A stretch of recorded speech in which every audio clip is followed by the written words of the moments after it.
Magandang umaga po sa ating lahat. At salamat sa special number.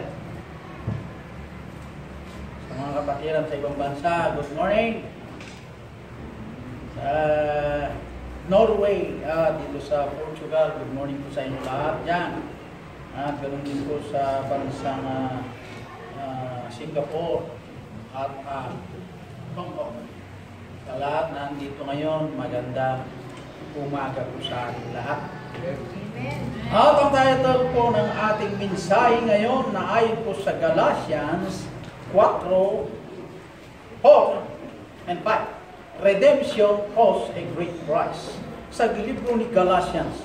Buksan natin ang ating Bible sa libro ni Galatians, chapter 4, verse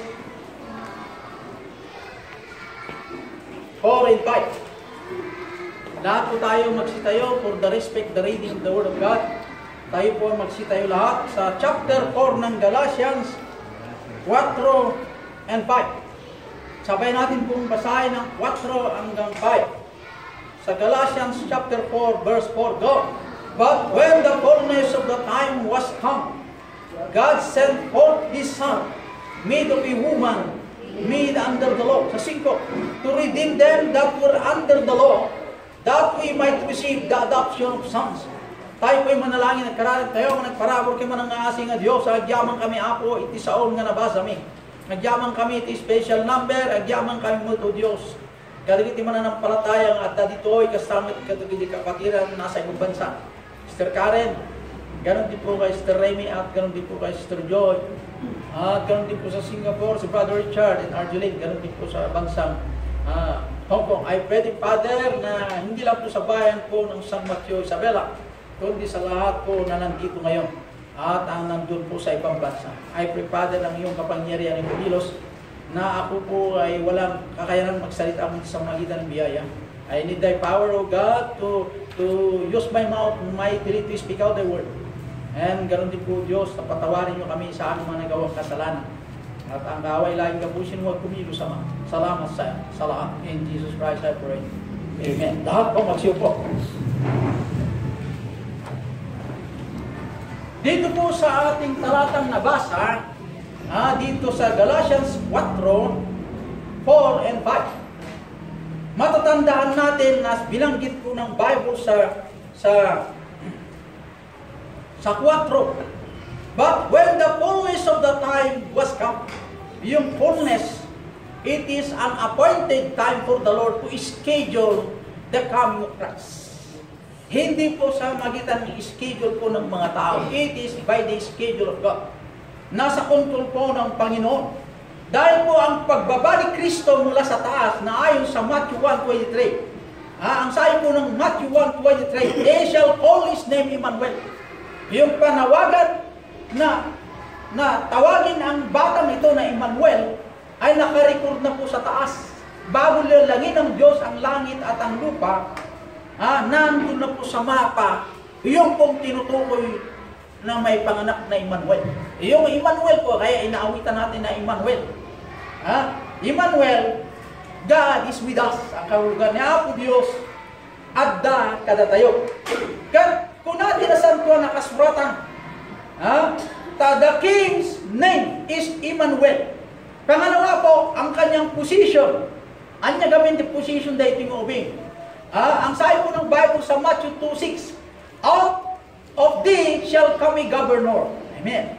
Out of thee shall come a governor. Isang gobernador na manggagaling po sa bansang Israel. Ang kanyang position, that shall rule my people Israel. Kaya, yung king name is Emmanuel. King position, the ruler of Israel. Okay? Sa number 3, sa 3:3 ng Matthew, the King of Heaven announced, prepare ye the way of the Lord, make His path straight. Bago dumating po itong Emmanuel, meron pong isang tagapangaral tungkol sa Emmanuel na parating. Iso po si John the Baptist. Okay? Prepare ye the way of the Lord, make His path straight. Yung path na pagnaan niya, hindi kaya nasawin yung pagnaan, yung pong mga taong unsaved ay magiging mapatino at magiging magandang daanan.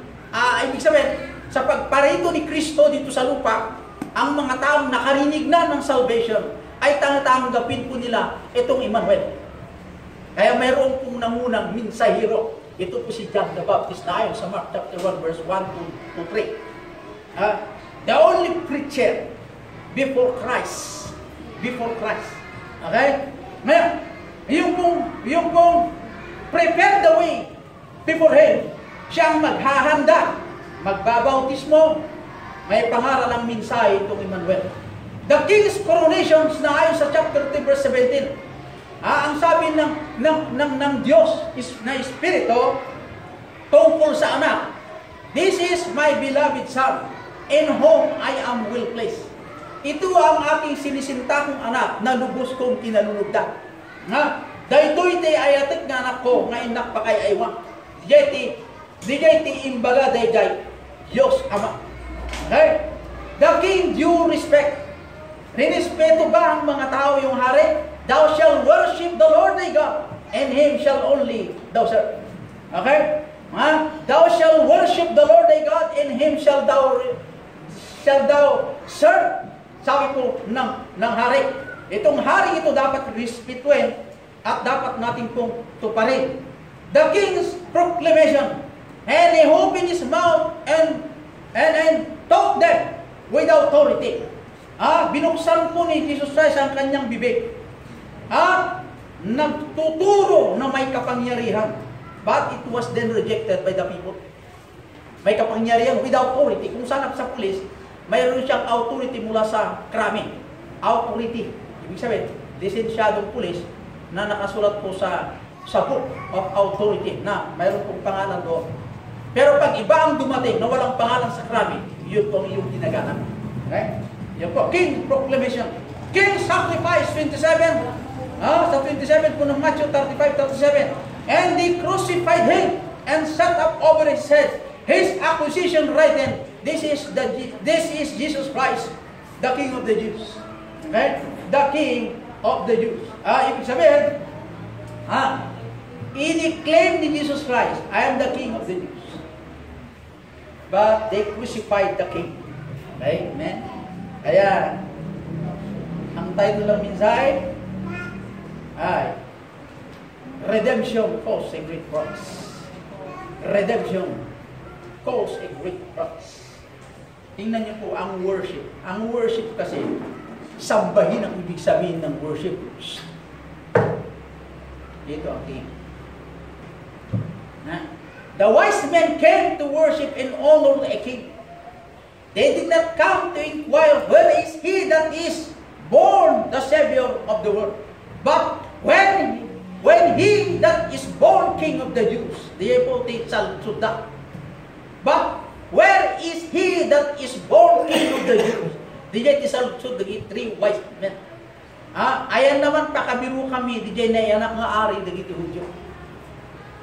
Kaya si Jesus Christ, ikiklaim niya na siya ay hari. Okay? Ikiklaim na nga isuna kay ari. Kaya nasa when big-bigin na iso nga mismo, may sakmet nga ari. May isa nga ari. Kaya naglawag ba, timbaga ni ganti Father, ni Apo Diyos nga to. Iti anak na itid kanya na ti panakabalin ti nga to. Amin dito kapatagan, iti lubong. Na itid kanya na ti panakabalin. Amen. Sino di dyan nagsaot? Ni Ama mismo. Nginday ito nga tagadaga na pinaraswa ni Apo Diyos nga Espiritu. Di daw dingdingin day di anak. Handa, hindi po nila pinapakinggan. Si Jesus Christ lamang may isang propeta.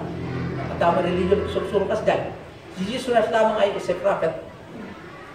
May isa timur mo. Ni Jesus Christ, at pa nakabalin na, yung mahanakas laki, hindi pa nakabalin ni Ama. Hindi ba?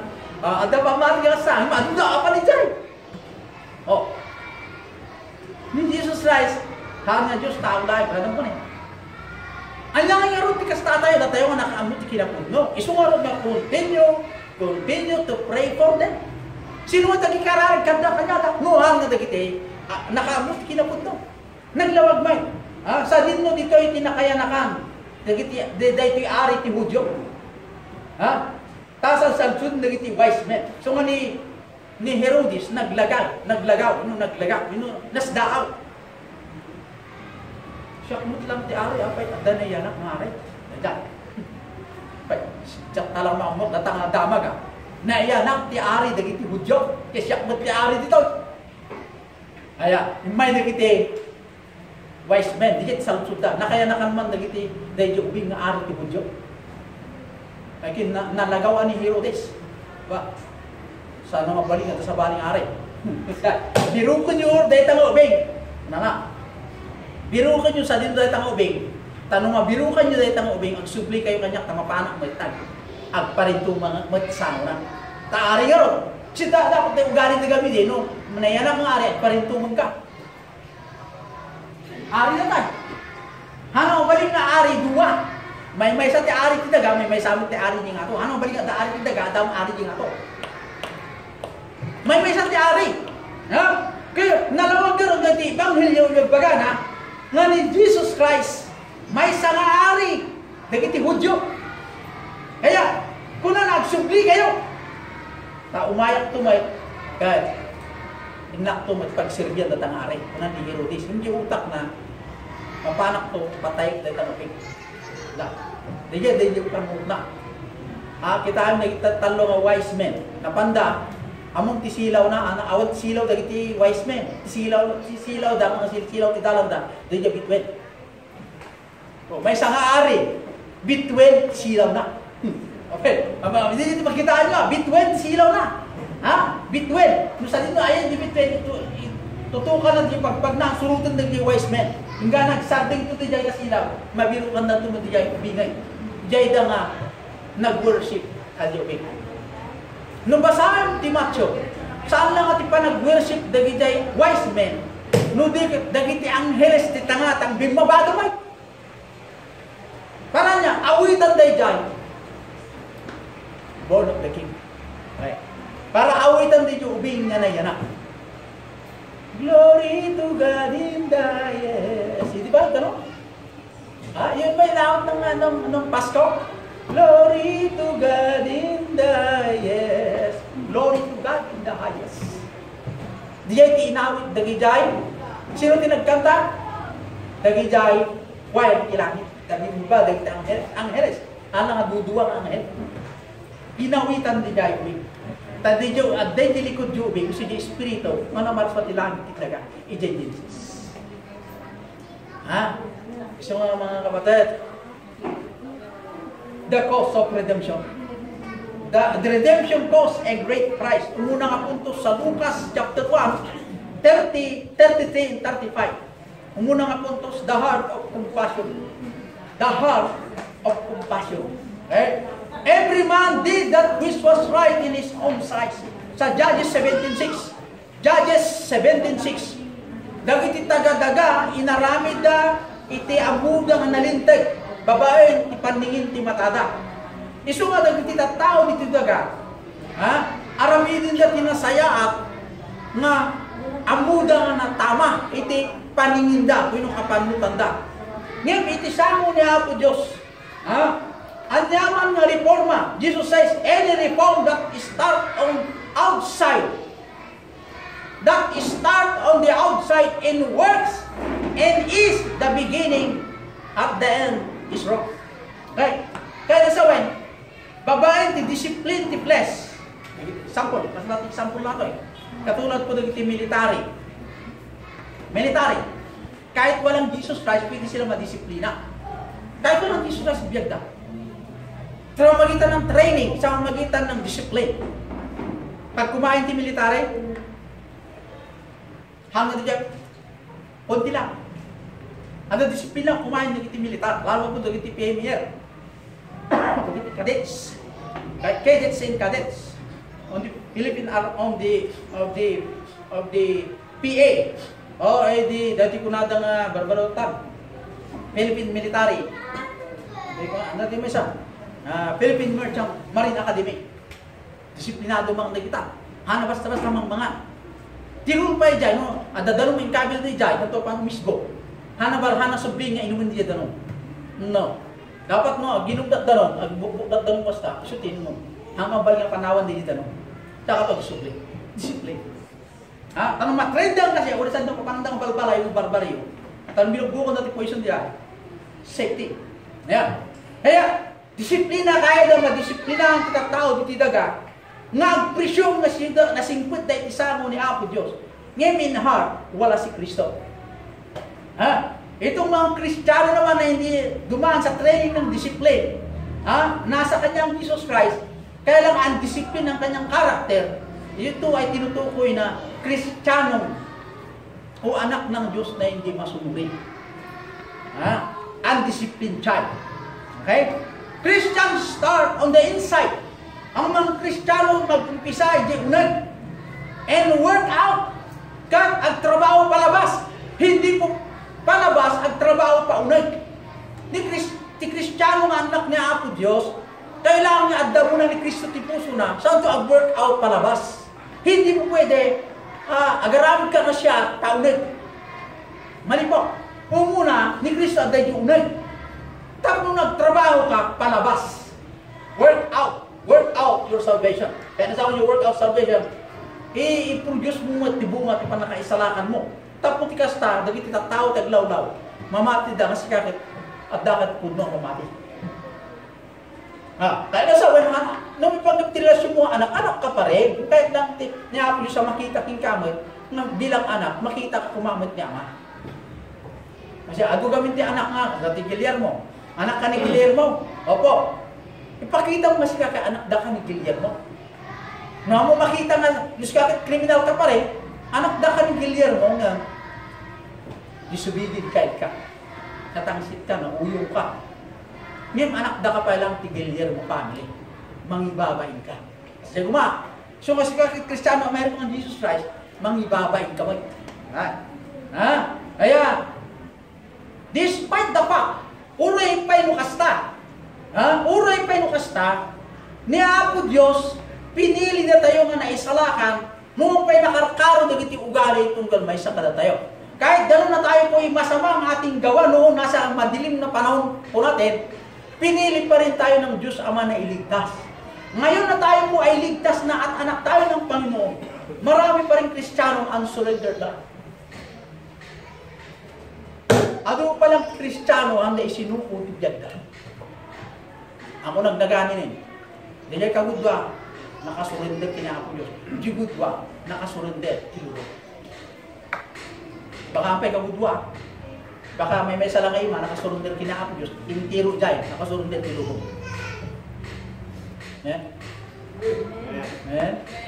Apay kunayo. Dije lang pito nga aldaw.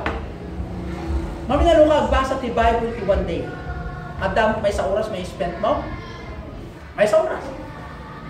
Ket ti may sangal daw 24 hours. No, basa ka ti Biblia, adaan ka giragsak. Kadwa na kada tayo nagbasa ti Biblia, awang pag giragsak, wala po yung ligaya, wala po yung saya. Pero pag boyfriend, girlfriend na sumagot oo, sasagutin na kita, paulit-ulit na basahin niya. Pero ang Diyos sinasabi, mahal kita anak, hindi inuulit basahin. O, sinungaling tayo, prangka mga kapatid. Sabi ng Biblia, ang Biblia na salita ng Diyos dapat mamahalin ng bawat mananampalataya. Dahil ti Biblia nga nakasurat dito nga ti authority the Holy Ghost, mayat kumangadaan tayo nga ikanti patig dahil ti nga Biblia. Ayatin tayo nga basahin, tayo ti ka po, namangtad ka na tayo iti karit, igsa iti pamati, yung vitamina iti pamati. Hindi tayo basahin. The heart of compassion. Paano ka magkaroon nga rin ti heart of compassion? At the heart of compassion, di rit now, nga dagi tinapukaw ang sublida ko patilawag. Dagi tinapukaw ang sublida itilawag. Alam niyo, nangyari iti, during General Bautista, during ti Marcos Reject, pinasusuko nila ni Commander Ali. At sabi ni Commander Ali, susuko namin lahat ng baril namin sa kondisyon may bayad. Lahat ng itong Armalite, 50,000. Lahat ng baril. Hindi na usapin po, saan nyo nakuha yung baril, hindi na usapin nyo. Basta lahat ng baril, isuko nyo, sabi ni Presidente Marcos, being the Commander-in-Chief. Dinirect na ang command kay General Bautista ng South Command dito po sa Mindanao. Si General Bautista, nakumplit na po yung mission niya. Lahat ng baril bibilhin po ng gobyerno. 50,000. Kasi ang heart ni Presidente Marcos ay agsublida iti sidong ti gobyerno. Dagitoy na rebelde. Bayad. Sa bahay pa natin, may isang hektarya kada head. Sa bahay lang yung baka, mga gasawa nga itinda. During the Marcos meeting. Kasi iti programa na. At dapat sumuko nga rebelde, nala ng kay Palto na. May sa example, si Bautista. Una ni General Bautista siya, lahat po ng armas nyo. Commander Ali, isuko nyo. Opo. Kaya si Ali, tumira po sa kampo ng South Command. 1 month na doon nakatira. Sa fellowship nila kay General Bautista. Nung dumating yung pagsuko, ang kondisyon ni Ali, lahat po ng mga sundalo mo, General Bautista, pumunta kayo sa location, dala niyo po ang 5 na 6x6. 4 ang walang laman. Lagyan po ng baril yung isa. At yung pangatlo, tatlong 6x6, ang mga tao kong susuko. Ay yung pang-4, ay pang-5, yung mga sundalo mo. At ang pang-5, doon ka nakasakay. With ready na doon. Sa condition, wala kayong dalang baril. Nako, kabado si Medyo. Delikado to, sir. Paano? Try doon rin tayo ni Ari. Ay, hindi magka-try doon. Mayroon siyang sansang salita. I believe his word, sabi ni General Bautista. So, lahat na may baril, iiwa. Pero si General, yung isang staff niya, kumuha ng 45. Ginagawa. Hindi alam ni General. Pumunta sila sa Patikong Sulok para sumuko. Tuwang-tuwa si Marcos sa pangapasuko mo yan. General Bautista, magiging 3-star ka. At lahat ng mga baril yan, bibilihin natin. At lahat mga pangako natin sa kanila, ibibigay natin upang silang magigay sa kanilang mga kasama na babalik sa pamalaan. Pagdating sa sukuan na location, nagtaka si Bautista ngayon. Medyo kabado.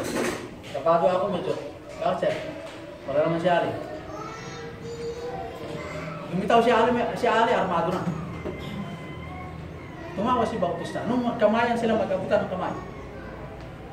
Ganyan. Kaliwiti si Juan, hindi Ali. Pag ganyan yung kamay na, alang sa kanya. Ito, inabot. Ganyan ang 45. Tumba si Bautista. Lahat ng mga sundalo nakasakay sa unang sasakyan, magsitalo. Isprayan nila ang bala. Yung isa lang nabuhay. Yung sarhinto radyo man. Siya nagreli ang lahat. Compassion. Sa physical na compassion ito, sa gusto ng gobyerno na ang mga ito ay bumalik sa pamalaan. Hindi mo, bilhin mo ang armas. Bigyan mo pa ang lupa, bigyan mo pa ang magparis na baka na pangganakan ng pag-start sa buhay. Magandang pamalaan. Ngayon nangyari, pinatay naman yung tao. Kaya nung nabalitaan ni Ferdinand, nag-order po ng mga lawin. Ang mga lawin na kumpanya pumunta, so search and destroy. Yan ang tikumanin. The Commander-in-Chief ordered the lawin company to search and destroy. Search and destroy. Nasaan si Ali? Hindi namin alam. Nasaan si Ali? Hindi namin alam. Nagkaroon ng sampa sa human rights violation of the Philippine Army and the Lawin Company. Yan po nangyari. Nagsampa sila sa human rights violation ang mga sundalo ng Mongkoy. Dito sa Patikong Sulok. Bakit? Mga sibilyan namatay. Dito sa spiritual, physical lang po na compassion niya. Pero sa spiritual, hindi lang po yung pang physical na compassion, kundi spiritual iti-relasyon iti Diyos. Dapat magkaroon yan, yung relasyon natin sa Diyos. Kaya nga, redemption costs a great price. Matindi po ang kabayaran, ang ating kaligtasan, upang lamang pag tayo namatay, Hindi sa impyerno ang ating hantong, kundi sa langit. Kasi mayroon po tayong pangalawang pagkikita. Yung lumikha sa atin at ang tumubos sa atin.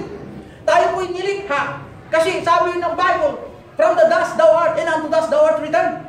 Kaya nagmula tayo sa alabok na nilikha ni Diyos Ama ang lupa. Ngayon, ang buhay mayroon po tayo. Si Kristo po ang nagbayad upang magkaroon po tayo ng bahay na bayan sa langit na walang hanggang na bahay. Kaya habang tayo buhay, magkaroon naman kayo ng compassion for the lost. Compassion for the lost. Kahit, tulad yan, nangyari kay Ali. Yun ay po physical po na kalagayan. Pero sa Christian life, huwag naman tayo maghigante. Yeah. Search and destroy. Mali po sana yun.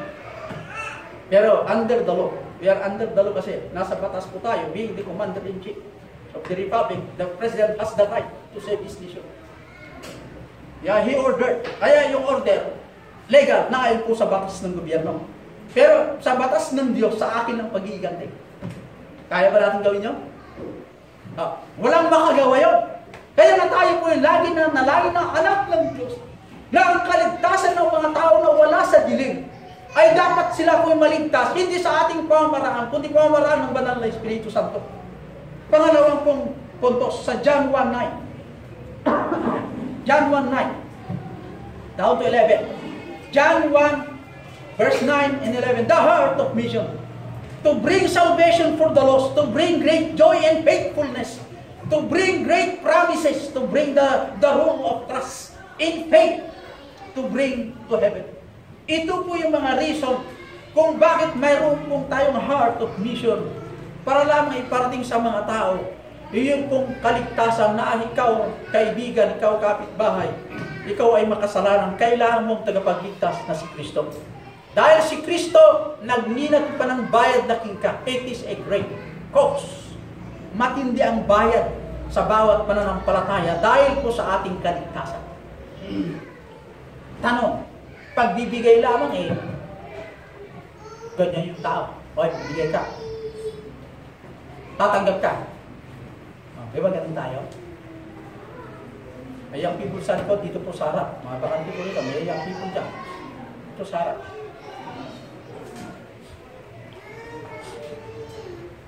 Young people.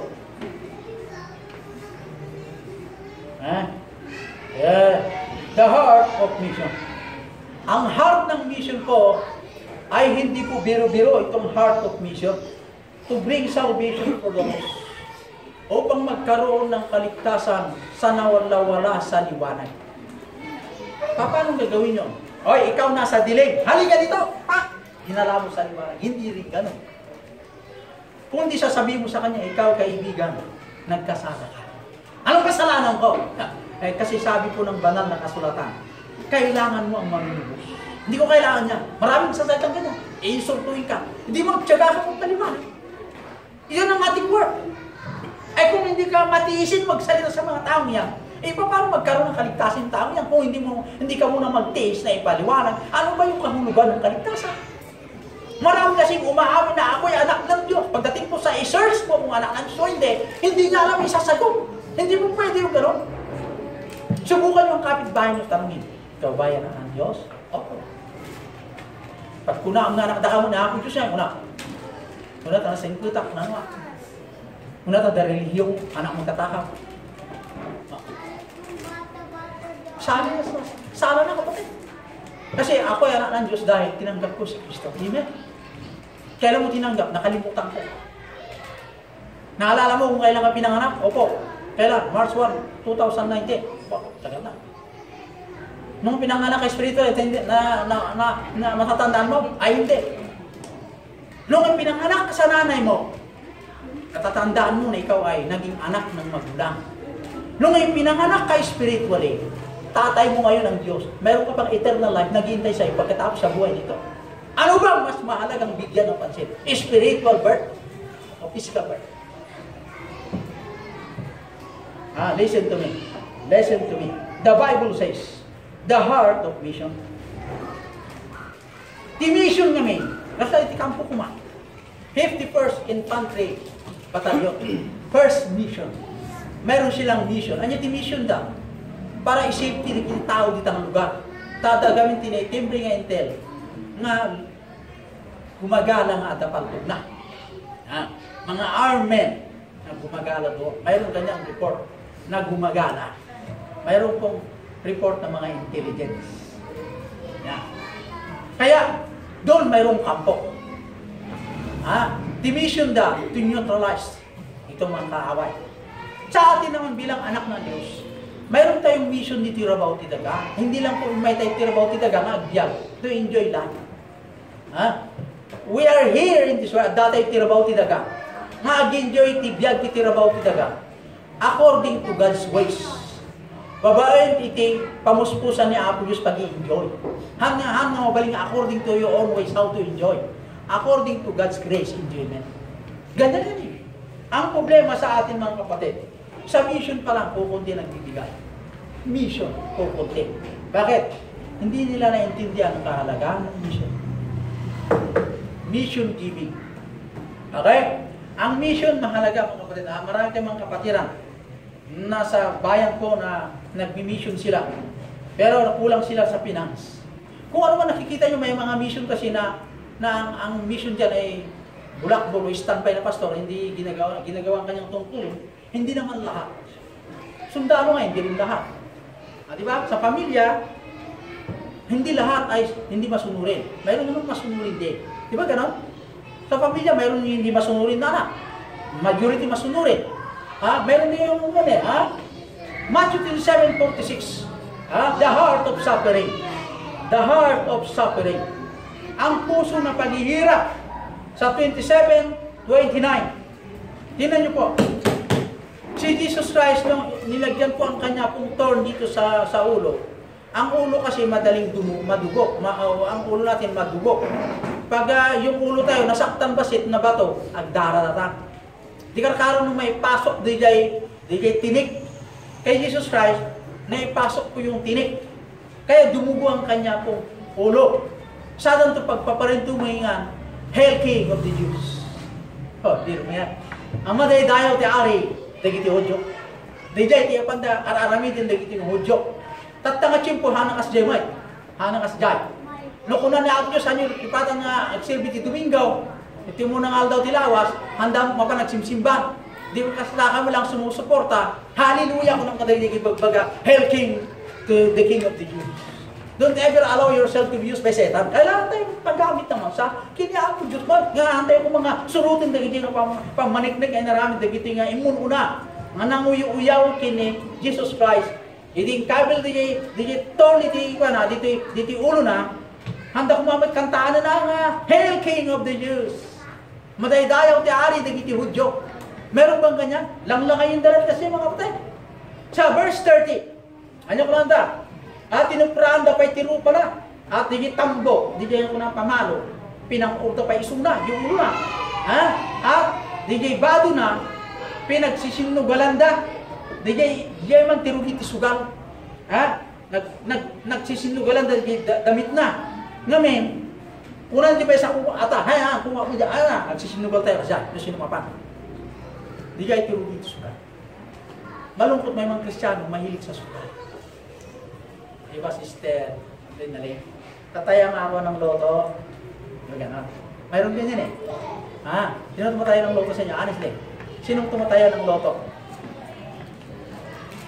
Brother John. Sinong alam mo tumataya? Sabi mo nga, kapatid. Turo mo lang, nasa likod ka naman eh. Turo mo sino. Hindi ko sabi ng pangalan. Tinuro niya. Gatok na siya. Sino? Si brother.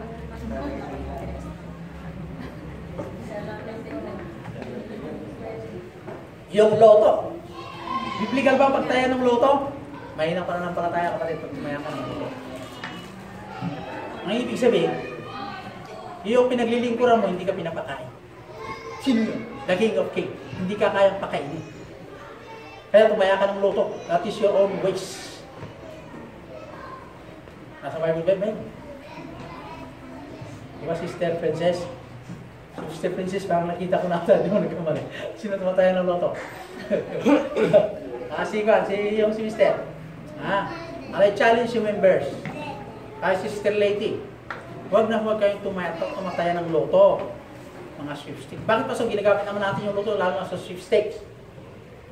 Ito ang masasabi ko lang dyan. Ano mo pong klase ng sugal? Sugal pa rin yan. Sugal pa rin yan, mga kapatid. Mas maganda yung diretsayo mo na ng Panginoon, humingi ng pera sa Kanya. Ngayon, bigyan mo ako ng pera. O sa binigyan ka ng Diyos ng kalusugan, malakas, magtrabaho ka. Ganyan lang naman eh. Hindi mo pwedeng diretsa lang dyan ang agad yung pera. I-workout mo kayo, mayroon kang malusog na katawan, mayroon kang malakas. Para sa ganun, magtrabaho ka. Ganun yan eh. At ano man yung kulang mo, dadagdagan ng Diyos. Ganyan. Kaya, itong mga Hudyo, na si Jesus Christ, inaamin siya ang hari ng mga Hudyo. Ginawa na, pinaglanglangay ang damay. Daaring itong praam pa na. At ang aring pang-uril tulo na. At ang ayat aring yung kapag pagsusugalan ng damit na. Dahil ito'y nga ari, hanya nagbait, intakder na, naaramid kanyak dagito'y, tiniis ko lahat, para hada kayo, sana ko na. Lahat po itong ginawa sa akin, tiniis ko, kahit isang utos lang, pwede ko sabihin sa ama ko. Ama, isang anghel lang ang paubuhayin mo, tapusin mo ito. Pwede. Kasi ang isang anghel, 185,000, ang kaya niyang itumba, isang anghel lang yun. Pwede humingi si Jesus Christ ang backup kagad sa langit. Pero hindi ginawa yun, dahil sabi ni Jesus Christ, ginawa niya lahat po na mangyari sa kanyang sarili, para lamang tayo po ay maligtas sa apoy ng impyerno. Dahil po, yung kanyang kabayaran na inako niya ang lahat, ganun po kahalaga ang iyong kaligtasan. Na ikaw naman, ay iyaling-aling mo at palakay-salaka mo, nagsirbi ka, baring-baring. Ano ka? Sabi nga ng Bible, sino ay ang apo, titao ngay kaunin ang nangrulang ay patpatay. Mismo ng anak mo, hanggang pa kaya ay walintid mo para kadakwada. Gusto ng Panginoon Diyos na iparating sa atin, mahal tayo ng Diyos. Mahal niya tayo. He loves us so much. Sabi nga ng Bible, this is my beloved Son in whom I am well pleased. Dahil ito pa kaya aywan, una yung anak ko, inak pa kaya aywan. Danggin nyo isuna, handa pa ka tiningag, natay. Iso nga iaitin na tayo na una niya ako, just to ikumparam, dayak nang ulo tayo ni Jesus Christ. Ipanagayat niya Ama, because He let His Son die in suffer at cross Calvary. Hello? Tapos ka, nagsirbi ka, Mike. Nada oras, alam niyo mga sino ka sa harapan ng Diyos? We are from the dust. Tayo lamang ay alabo. Nababalik din sa alabo. Ano man yung mayroon sa atin, it is only by the grace of God. Ano man yung mayroon tayo, biyaya ng Diyos. Tayo ay manalangin ng ilang Diyos sa mga mangyarihan. Salamat sa minsay, paalala mong bawat isa. Na ang aming kaligtasan, it is a great price, Father, a precious blood. Na dumanap sa bundok ng Kalbaryo para bayaran ng itinagbaso lang yung kiyaman kami laulit yung kaaman. Huwampayang kami may karinayar, da kami may dahi. Ngayon di ka kaiso na ngaynayat mo, anak mga bugtong na tayo di Kalbaryo. Iti krus, iti Getsemani. Para lamang o Diyos, da kami madan kami tibiyag nga ganayong mansion in heaven. Kaya magbalik kami nga anak mo higit sa latag, yaman kami dito ng ayat amang. Hami nga, kaya nga tumbasan ti ayat ti daga. Dahil ti nga panagayat mo o Diyos, pakawanan ka di, dagiti nagpasulan mi.